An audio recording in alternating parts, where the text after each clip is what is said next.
സന്ദീപ് നിന്നെ വിളിക്കോ മറ്റോ ചെയ്ത ശ്രീകലെ? ഇല്ല, ഇന്നലെ വിളിച്ചതല്ലാതെ പിന്നെ വിളിച്ചതേ ഇല്ല അമ്മേ. എന്താ അമ്മേ? ഇന്ന് ഉച്ച കഴിഞ്ഞപ്പോ മുതല് ഞാൻ അവനെ ഫോണിൽ ട്രൈ ചെയ്യ. നെറ്റ്വർക്ക് കവറേജ് ഇല്ലെന്നാ പറയുന്നേ.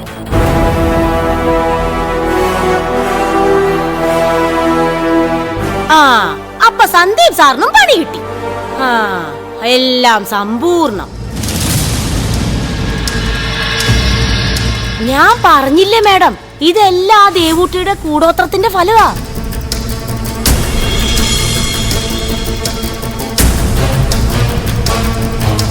അവൾ ഇവിടെ എല്ലാവർക്കും നല്ല അസല് പണി തരും. കണ്ടോ? തോന്നിയാസം പറയുന്നു അസത്തെ.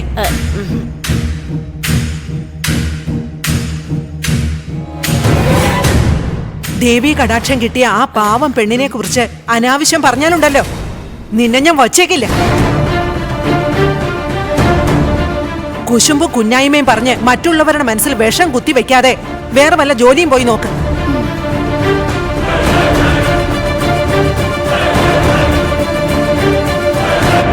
പോവാനല്ലേ പറഞ്ഞത്?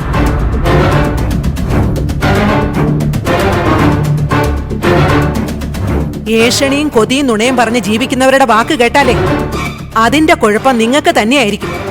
പറഞ്ഞേക്കാം.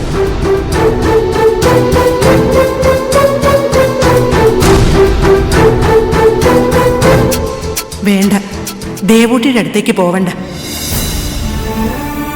സന്ദീപിനെ ഫോൺ ചെയ്തിട്ട് കിട്ടിയില്ല എന്ന് പറഞ്ഞാ അവക്ക് ടെൻഷനാവും. സന്ദീപിനെ ഇനി വിളിച്ചിട്ട് കിട്ടിയിട്ട് അവളുടെ അടുത്തേക്ക് പോവാം.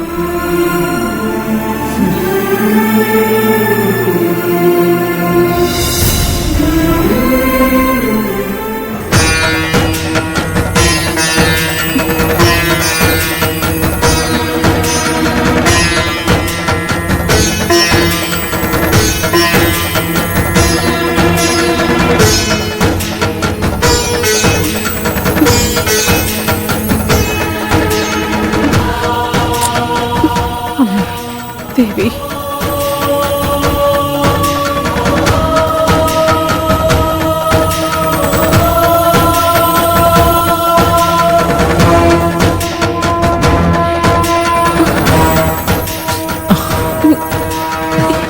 എന്താ മോളെ? എന്തു പറ്റി?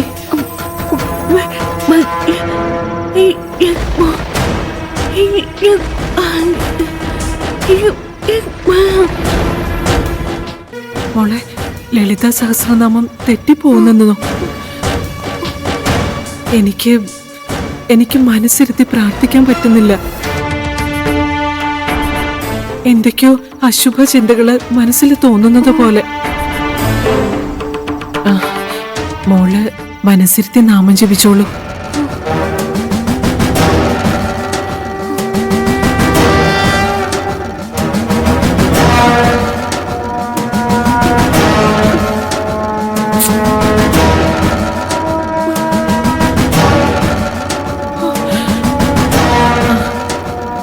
സന്ദീപ് വിളിച്ചിരുന്നോ മോളെ?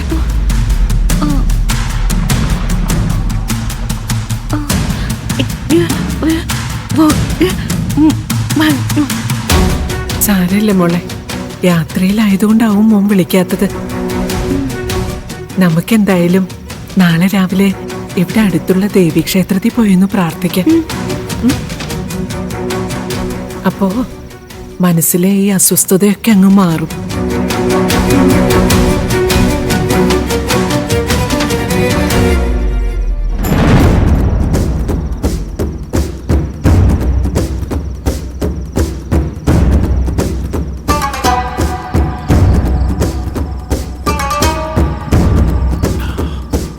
സാറേ, എന്താ സാർ ഇങ്ങനെ അന്തിച്ചിരിക്കുന്നേ?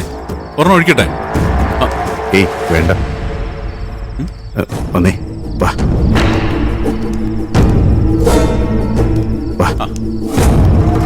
ഞാൻ കരുതിയത് സാറിന്റെ കൂടെ സാറിന്റെ വീട്ടിലിരുന്ന് വിശാലമായ സെറ്റപ്പില് 2 സ്മോള് കഴിക്കാന്നായിരുന്നു. അതെ, സന്ദീപിന്റെ മുത്തശ്ശി അവിടെയുണ്ട്. അവർക്കതൊന്നും ഇഷ്ടമല്ല. പോവാൻ പറ കളവിയോട്. സാറെന്തിനാ അവരെയൊക്കെ ശ്രദ്ധിക്കാൻ പോകുന്നത്? അല്ല ഗഗൻ, പറഞ്ഞ സമയത്തിന് തന്നെ കോരെ എത്തുമല്ലോ അല്ലേ? അതിൽ സാറിന് ഒരു ടെൻഷനും വേണ്ട.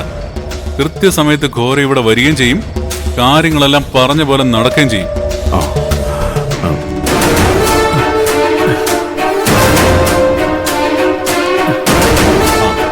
വിക്രമൻ ചേട്ടൻ വരുന്നുണ്ടല്ലോ.